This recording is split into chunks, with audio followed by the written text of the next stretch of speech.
Поздравляю вас с новым получением квартиры. 102 семьи сегодня начнут обживать свои квадратные метры. Хозяева 6-й новостройки – бюджетники. Чита Абдуллиных жилья ждала около 3 лет. На руках у главы семьи полугодовалая Марьям. Она тоже внесла свою лепту в новую квартиру. Детишки появились, перечислили нам деньги, шармейские так называемые 200 тысяч, что увеличило наши шансы получить эту квартиру.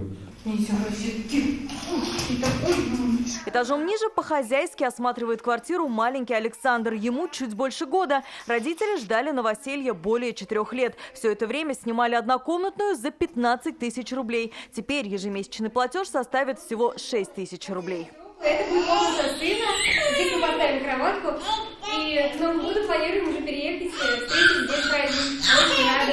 Очень хороший подарок нам к празднику. Вторая очередь – это 10 домов и около 3000 квартир. До конца года здесь сдадут еще 3 дома. Теперь дело за инфраструктурой.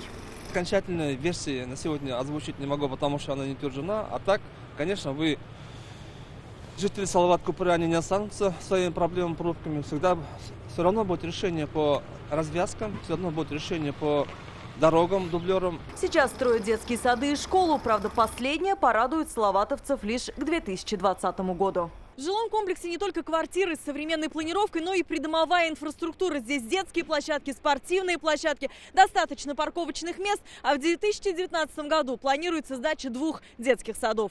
Алия Хайрудинова, Ренат Сафин, ТНВ, Казань.